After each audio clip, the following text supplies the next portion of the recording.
We're going to talk about gun control and some rhinos and dinos associated with that. Republicans who are against a key constitutional amendment and Democrats who are for that key constitutional amendment. Of course, I'm talking about the Second Amendment, which says a well-regulated militia being necessary to the security of a free state, the right of the people to keep and bear arms shall not be infringed. Shall not be infringed. They're talking about the government. The federal government shall not infringe the right of individuals in each state to keep and bear arms for the sole purpose of defending themselves against the government. Okay. Yet we have a bunch of Republicans and mostly Democrats voting to infringe. So we're going to highlight those people, show their faces, show who they are. We're going to highlight two Democrats, show their faces, two Democrats who are against infringing on our Second Amendment rights. So there's two Democrats in name only who are acting more Republican, and there are five, actually more than five Republicans who are acting more like Democrats. That's what rhino stands for, Republican in name only. Before I get into it, shout out to the sponsor of my coverage. The hottest temperatures of the year are just around the corner. That means costlier power bills for you and me this summer. Your bill could be higher than usual because of the increased cost for material and supplies across the board. This is why I highly recommend visiting easysummercool.com. This amazing 4-in-1 portable AC unit is a portable, easy to use mini air conditioner. When I keep mine on in my office, keeps this room icy cold. Anyone who wants to save on their power bill should have one in their room this summer. Learn more by going to www.easysummercool.com. That is linked down in my description. You'll also save 50% off if you order yours today for this Father's Day.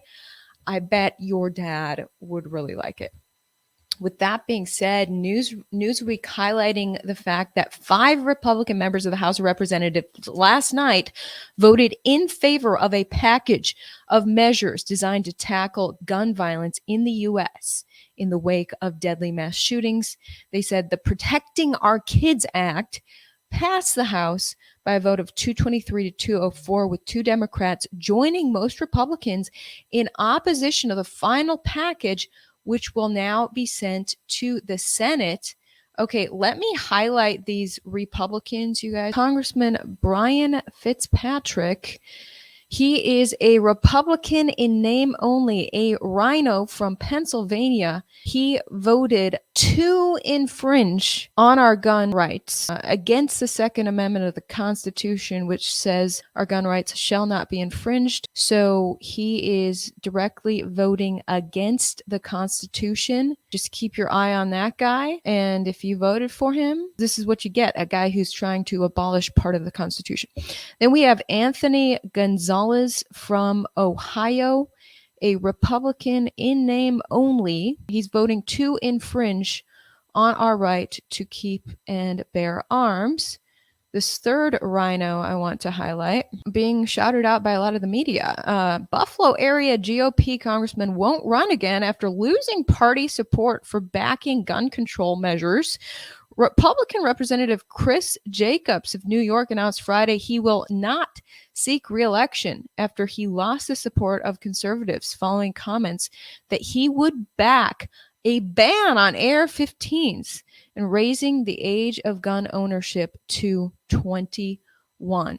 Let's look at the next rhino. And I know I'm getting some backlash from some of my viewers for this, saying, well, they're not supporting an outright ban on everyone owning guns. Yeah, but they are voting to infringe. They are directly voting against the Second Amendment, which says shall not infringe. Of course, this guy, Congressman Adam Kinzinger of Illinois, is the next rhino. Now, he's a well-known rhino at this point. He's part of the January 6th Select Committee, which is demonizing Trump, his associates, and his supporters as basically radical terrorists as they're on this witch hunt regarding January 6th. Adam Kinzinger, one of the guys at the helm of this, even though he's supposedly a Republican, he's a Republican who is for jailing patriots, basically. A lot of whom, some of them may have been violent and done something wrong. Maybe they should be charged with trespassing, the ones who actually trespass. But he and his associates are taking it over the top, him and his Democrat buddies. So this is a big time. Rhino, Republican in name only. It's really interesting on his website here. He's highlighting an Ottawa Times article on him. And the first line of this article talks about his right to bear arms. So Adam Kinzinger thinks that he should bear arms, but other people, not so much. Okay, not so much. He wants to infringe on other people's right. First line of this article says, on January 6, 2021, Republican Congressman Adam Kinzinger, an Air Force veteran and pilot in the Wisconsin Air National Guard, spent 6 hours barricaded in his office with his gun, ready to defend himself against the insurrection at the U.S. Capitol. So he was ready to defend himself against unarmed Americans who entered the Capitol January 6th. Yet he has voted to infringe on people's rights to bear arms. And the fifth rhino I'm highlighting, who passed this vast package of gun control measures, is Fred Upton of Michigan. Here's his website, fredupton.com. Thank you for allowing me to represent you. Now, he is also highlighting on his website his support of these new needles and legislation he passed to help get needles in the arm of every American. So he's also a big needle guy. So that's the fifth rhino that helped get sweeping measures on infringement on our gun rights. All I'm saying is we have a constitution and these guys are voting to violate it. That's all. Those are the facts on the ground. Constitution says shall not infringe. They just voted to infringe. I'm just informing you guys. Okay, let's look at some dinos. Dinos. This is a Democrat in name only. I'm calling him that because he's acting more like a Republican right now. Jared Golden from Maine. Jared Golden, congressman from Maine, voted against gun control measures. He voted to fortify the Second Amendment, or shall I say, to stand by what the Second Amendment says, which says shall not infringe. So that is a Democrat who is for, keeping your right to bear arms. And the second dino, Democrat in name only, this man loves his guns. He voted against gun control measures, one of just two Democrats. Kurt Schrader of Oregon. He brags here that Biden endorsed him. I wonder if Biden regrets that endorsement after Kurt just voted that, yes, you should be able to have guns if you want to. Okay. So I wanted to highlight a couple of the things. There, like I said, there's more Republicans than just 5, because those are the 5 who voted again, or they voted for the large package of measures. Now, Republicans were also asked to vote individually for each measure, so you could see where each Republican stands. And I wanted to highlight a little bit of that from thehill.com. So the provision that would impose a ban on bump stocks for civilians received the most GOP support among measures. So 13 Republicans opposed bump stocks. Mike Turner from Ohio, John Katko from New York, Anthony Gonzalez from Ohio, Chris Jacobs from New York, Nicole Maliotakis from New York, Chris Smith from New Jersey, Maria Salazar from Florida, David Valadeo from California, Ken Calvert from California, David Joyce from Ohio, Kinzinger, Upton, and Jacobs all voted against bump stocks. There was also the provision that calls for raising the minimum age for purchasing a firearm from 18 to 21. 10 Republicans voted to support the effort to ban ages 18 to 20 from purchasing semi-automatic guns. And this was Turner, Katko, Upton, Gonzalez, Fitzpatrick, Kinzinger, Jacobs, Maliotakis, Smith, and Salazar. Those ages 18 to 20. I mean, historically in the military, when there's been wars, those are the guys that are out there fighting, and now they are banned from buying these guns. I just think that's interesting that like a key age group, these guys are banning. But this is just the House vote. I'm talking like it's actually passed into law. It has not passed into law. It has to go through the Senate, which is going to be a lot harder because they need 60 votes for it to pass, and there are 50 Republicans in there who are probably not going to be for these measures. So then we go on to a measure to mandate that untraceable firearms and guns without serial numbers, also referred to as ghost guns, undergo background checks and receive serial numbers. So every gun needs a serial number. The House passed the provision in a 226 to 194 vote with 8 yes votes from Republicans. So Republicans making sure there's no ghost guns.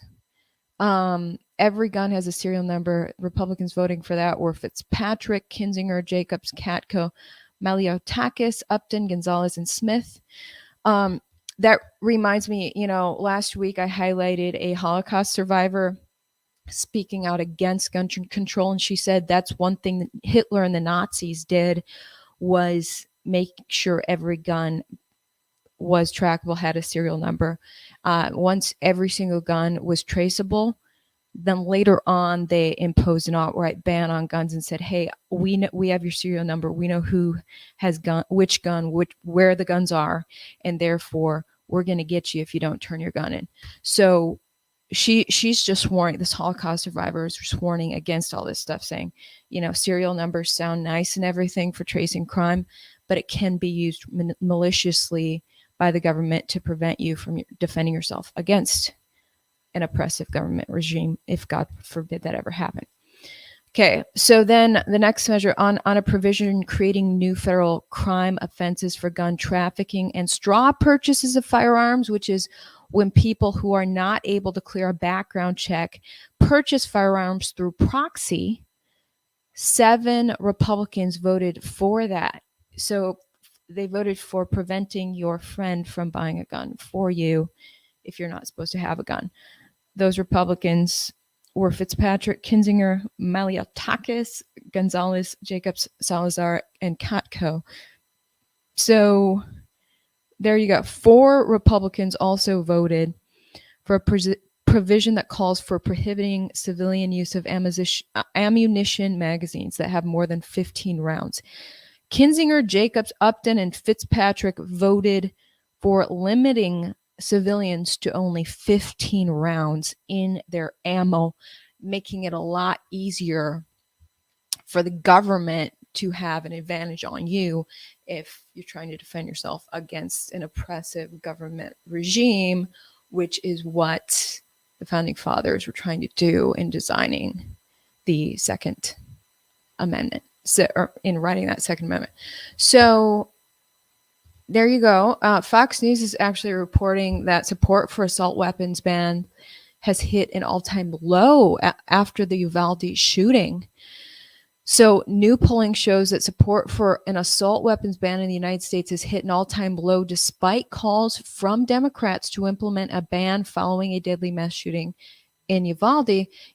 In a Quinnipiac University poll conducted last week, published on Tuesday, 50% of registered voters supported a national ban on semi-automatic long guns compared to 45% who oppose, which represents the lowest support since Quinnipiac started polling in 2013. So majority still are against civilians owning a semi-automatic long gun, like an AR-15, 50% are against you and me owning one of those guns. 45% are for you and me owning those. But that's actually the support for us owning AR-15s is actually going up, according to this Quinnipiac poll. The highest level of support for a ban was 67%. Just after the Parkland school shooting, 67% of Americans said, nah, let's get rid of these AR-15s. So I thought that was interesting. I also wanted to highlight what's being called the deadliest mass shooting of all time in America from history.com. The U.S. Army massacre of the Sioux Indians at Wounded Knee back in 1890. The numbers are iffy on how many Sioux Indians were murdered by the U.S. government, but it was somewhere between 140 and up to like 250 that the government absolutely slaughtered after telling those Indians to surrender their weapons. Okay, so government was feeling threatened by these Indians who were doing the ghost dance. The Indians had not been treated right for a long time, and they were doing this dance in a spiritual movement to believe that things would turn around for them and that God would get rid of the white man who had persecuted them. Well, these white men in the U.S. Army felt, they didn't like that. And so they come upon these people doing the ghost dance, and they're like, surrender your weapons. We feel like you're going to get us as government Army members. And so the Sioux were surrendering their weapons when someone started arguing. Before we knew it, a shot was fired. Army just went off after that and just slaughtered everybody. So, had none of the Indians surrendered their weapons, maybe the government couldn't have massacred them. Okay. Let's just remember these historical moments and think about how much faith we want to give to our government. In other news, we've got the primetime January 6th hearing happening tonight. Members of the House Select Committee for January 6th analysis, they're going to be doing a big primetime special tonight. It's a hearing, but they're going to make it more like a TV production. Deadline reporting on this. They've actually got the former president of ABC News advising on the Congress's presentation of evidence, because they want to make this like a movie. Okay, this is the first of at least 6 primetime hearings that the January 6th committee is going to do to try to convince the public that Trump and his associates and his voters are evil, un-American insurrectionists. And they're going to highlight never before seen evidence on this. And the networks are planning to do all-in coverage of this. They're quitting their normal programming. CBS News reporting they're going to make every single local CBS outlet across the nation air this hearing. All the networks are doing that, cutting in on the coverage, except for Fox. Fox News is not going to do that, probably because Fox anchors were texting with Trump that day, being like, Trump, do something. And so I think Fox is embarrassed about that, and they are not going to be doing all-in live streaming coverage of this. I wouldn't be surprised if the committee tries to smear Fox in that as well. It was interesting. Congresswoman Marjorie Taylor Greene is putting security on blast at Congress, at the Capitol. She has this video today calling them out for the lack of security. Scott, and I really appreciate you bringing up these very important details that I highly doubt we will hear anything about from the January 6th committee. You know, there's some very interesting facts that came out today, as a matter of fact, reporting on the failure of this chamber, this Capitol to be secured. And I want to tell you something. On January 6th, I was a brand new member of Congress. And I want you to know, How many days had you been here, Representative Green? January 3rd was my first day on the job. So you've been here 3 days? That's right, okay. 3 days. All right. And I looked at the Capitol and thought this was the most secure building that I could possibly be in at least in this city, possibly in the country, because it's our nation's capital. And tragically, we found out it was not. And I was shocked by that. What amazes me is the overwhelming amount of evidence that the National Guard was requested to be here, and it was continuously turned down. And the biggest shocker to me is that there's three people that turned it down. It was Chuck Schumer in the Senate, Nancy Pelosi in the House, and Mayor Muriel Bowser. If I could interject for just a moment, who's in charge of security here in the House of Representatives? The Sergeant at Arms, and that would be employed Nancy by, Pelosi. Right. Nancy Pelosi. The Speaker. So why the heck did Nancy Pelosi say, no, we do not want any security on January 6th? Hold on. What is getting some feedback? Okay. 5 minutes, I'll simply express my shock. Okay. I'm getting some weird audio. Okay. So anyways, I just thought I'd highlight that. So because we're all anticipating a pretty biased House Select Committee hearing. We're probably not going to hear those details on all the evidence that National Guard was probably needed. It was going to be a massive crowd. They all knew that because there had already been huge protest crowds there in November and December, and this was supposed to be the big one. And but the other ones were very peaceful. And Nancy Pelosi and Chuck Schumer and the mayor didn't want any security that day. Why is that? Okay, switching gears, I want to highlight for all of you guys concerned about FDA deciding on whether to stick needles in the arms of little kids, little babies, babies ages 5 down to 6 months.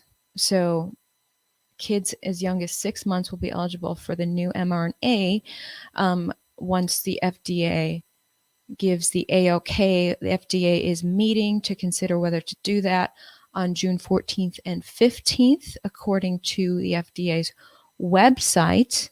It says on June 15th, under topic 2, the committee will meet in open session to discuss amending the EUA for Moderna to include the administration of the primary series to infants and children 6 months through 5 years of age, and also to discuss EUA for Pfizer as well. So if you want to give your feedback on that, FDA is accepting public comment right now. The deadline for that is June 13th. If you want to write a public comment, it will be taken into consideration by the FDA if submitted by June 13th. I have linked to independent journalist James Roguski's website down in my description.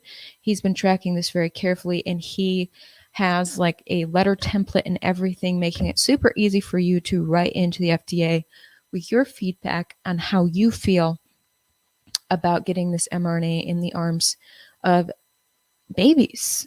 And then he actually has this letter where he breaks down some key details. I'm going to read them for you. So he says that children under 18 with no comorbidities have virtually no risk of death. They have a 99.95% recovery rate from the new illness, and the vast majority of children have minimal symptoms. A study published in Nature describes how children mount effective, robust, sustained immune response to the new illness, and the CDC's own data show that at least 74.2% of children already have this superior natural immunity. Now, the new needles offer little in the way of protection, he says. There's no clinical significant health benefit from the needle. Moderna's own press release acknowledges that the quote absence of any severe disease, hospitalization, or death in the study precludes the assessment of needle efficacy against these endpoints. Preliminary data showed that that needles were only about 44% effective at preventing symptomatic infection in kids 6 months to 2 years old, and the new needles were only 37% effective in children 2 to 5, both below the 50% level that regulators had generally called the minimum level for EUA in 2020. In New York, officials observed that Pfizer's efficacy against Omicron plummeted from 68% down to 12% after 7 weeks in children ages 5 to 11. Now we're going to talk about getting hurt by the Fauci ouchie.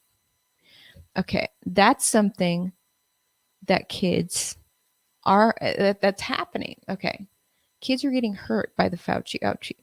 And James writes about this. Again, all this is down, link in my description.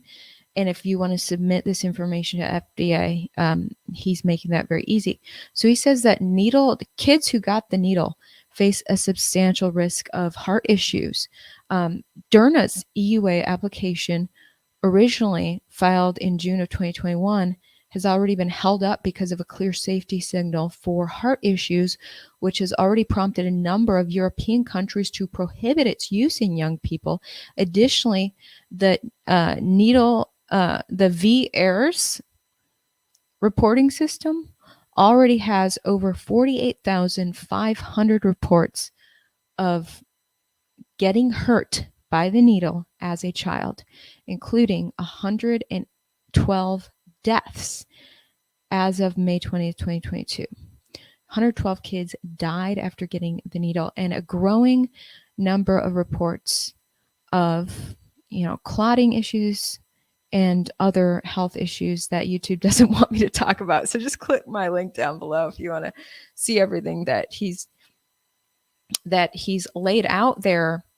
It's really interesting. I came across this article in Reuters from 2009 where Dutch authorities banned a Pfizer needle after 3 babies died. So Pfizer has designed needles for babies in the past. And in a short period of 2 weeks, 3 babies in the Netherlands died after getting that needle. So they said, we are banning this entire batch of the needle. I just think that's really interesting that 3 babies died. And yet, if you look at, like he just said, just amongst kids, it's been over 100 people he said 112 deaths amongst children. And now amongst adults, it was last April that the needle had only been available to the public for 4 months, and there were already more than 3,000 deaths listed clearly on the CDC's website. We're not talking about the VAERS system. We're saying CDC writing on its website admitting, okay, we got this many deaths after the 3,000, yet they never banned any batches of anything. And the media stayed hush-hush about it. In fact, Fox ordered me not to report those details on TV when I brought those details to my boss. One of the key reasons I ditched that corrupt company called Fox Corp. Okay, so the media was hiding this detrimental information, and nobody was banning anything. I was just wondering why. And again, most people seem to be doing just fine after the needle. That's great. I'm just wondering why there are significantly more bad health events with this new needle compared to others, and media's lips are zipped. Nothing's getting banned or I mean, Pfizer did say there is a heart warning. At least they said that. Okay, so now the report is, I'm looking at the American Hospital Association.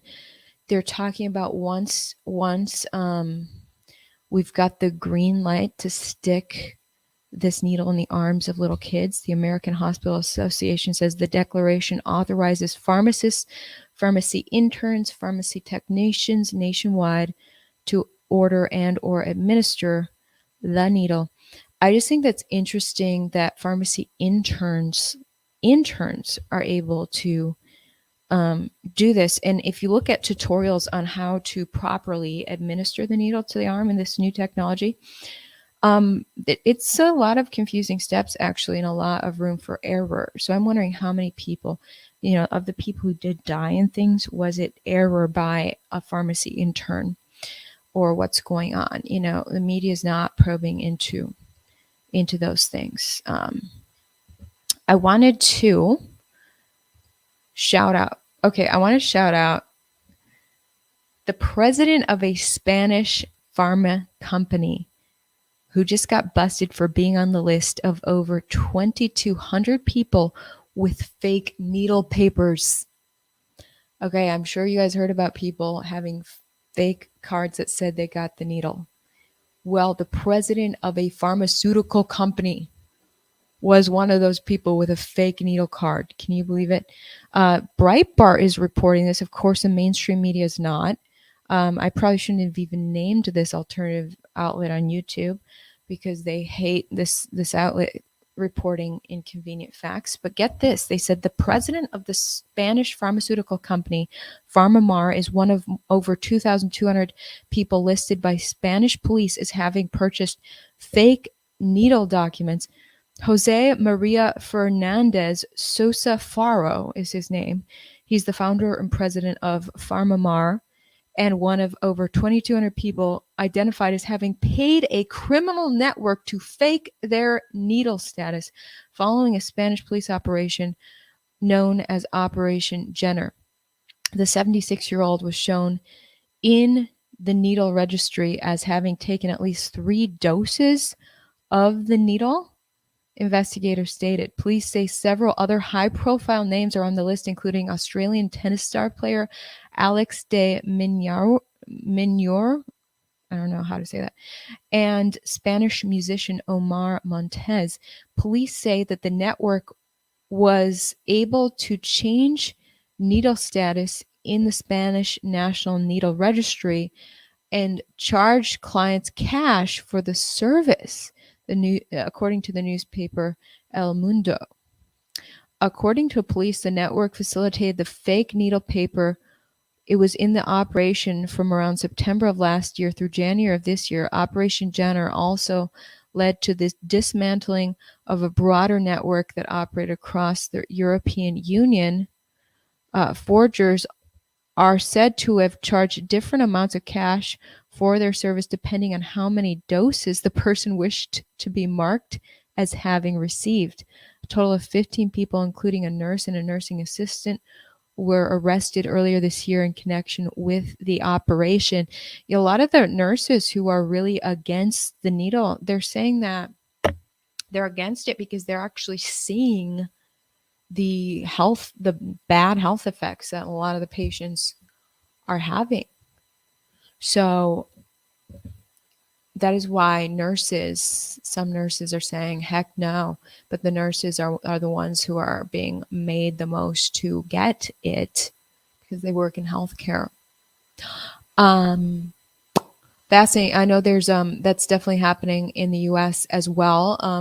The fake cards, Hawaii. I follow a Hawaii news outlet that highlights mugshots of people who went to Hawaii with fake needle cards. Hawaii is one of the most tyrannical states in America when it comes to these sort of new health regulations. And basically, you better have that needle card. So a lot of people forged their needle cards and then got arrested and got their mugshots put out there. So just be aware of that. You can get arrested for that. I want to shout out Dinesh D'Souza as he investigates what the heck is going on with Fox, as they will not mention a peep about his new documentary that shows damning evidence of shenanigans associated with the election. He has this YouTube called What's Up with Fox, and he's trying to get to the bottom of what Fox is about. I'm going to try to solve the mystery, if I can, today of why Fox, across the whole network, will not seem to allow a single mention of 2,000 mules. It's downright strange. It demands explanation. I'll try to explain it. There's a guilty plea coming in Yuma, Arizona, Okay. so I don't believe that the legal theory is in fact satisfactory. I don't think it explains Fox's behavior. This brings me to a second theory. It's the advertising theory, that Fox is sort of courting its advertisers. In the next segment, I'm going to explore this theory, show why it too needs to be rejected. And then I want to come to what I think is the true explanation. So here's where he kind of figures that this is his theory about what's really going on. It's a fraud, and so again, none of this makes any sense unless it's coming from the very top. And that's why all the hosts have to march according to the sheet music, because they've been essentially told, listen, we don't care what you think. You're captive to an order that's coming from on high. And on high in this case is none other than Rupert Murdoch. So look, it's Mr. Murdoch's network. It's Mr. Murdoch's newspaper. He can do whatever he wants. He can burn his brand if he wants to. But I think this is very unhealthy in a democracy, that topics that are of urgent public concern, that are on the minds of certainly the GOP side of the electorate, and probably much more than that, cannot somehow be discussed because one man declares they can't. All right. He thinks it's Rupert Murdoch, having been working for the company. I don't think it was Rupert Murdoch. I think it was Lachlan Murdoch's wife controlling Lachlan. All right. Lachlan Murdoch is the new CEO of the new Fox Corp. Fox Corp, which formed in 2019. Lachlan was able to take over, and it was very clear that Lachlan was more left-leaning from the inside. Now I would get Lachlan's emails and the Fox Corp emails all the time, and he would send mass emails to company employees, and the regulations, not just the emails, but what he and his crew up in New York and in Australia would do to enforce pandemic restrictions on our journalism was absolutely insane. They made it really hard to do journalism because we were so controlled. I mean, the whole newsroom staff was banned from entering the newsroom. We couldn't come near people. We're supposed to interview people, but we can't come near them. We're supposed to stand alone outside on TV talking to the public with our faces muzzled.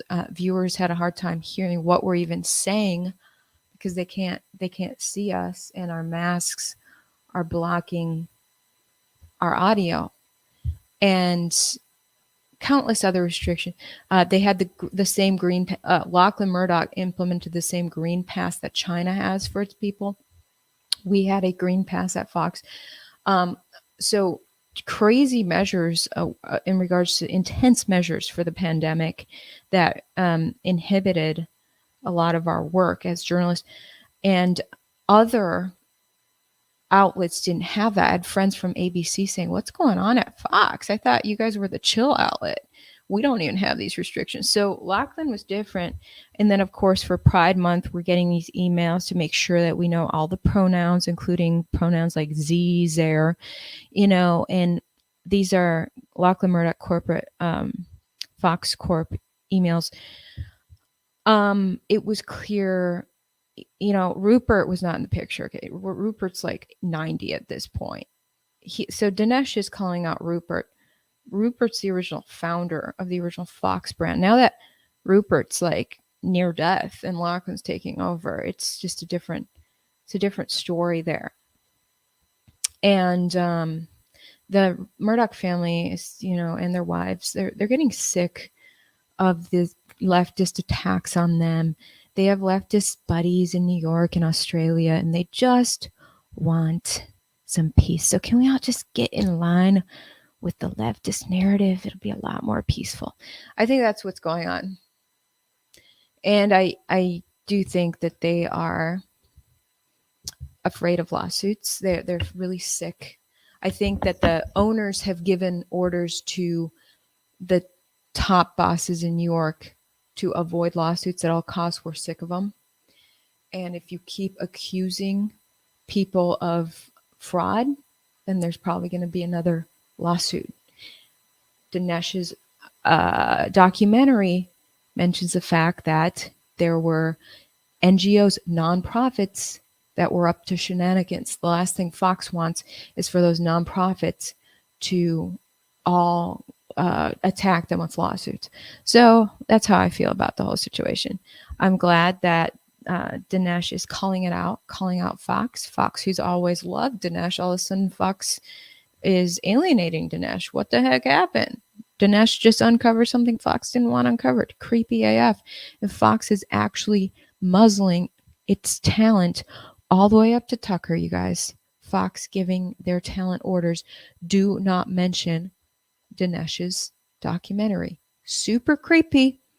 And so this is what I've been saying for the past year since I ditched that fake company. Okay. It is a company-wide thing. I have been telling you guys this. And some people are trying to poo-poo what I uncovered as just a Houston local Fox thing. Nah, it's part of the whole company. It's really sad. Okay. This is the era of independent journalism, guys. As soon as Tucker, Laura Ingraham, those guys figured out that they can actually have a successful career outside of Fox, maybe they will. We shall see. That being said, have a good one, and we'll be back tomorrow with Truth Bombs. Truth Bombs with me and sportscaster Lauren Leal, helping to dissect some of the sports drama. So tune into Truth Bombs tomorrow. See you then. Bye.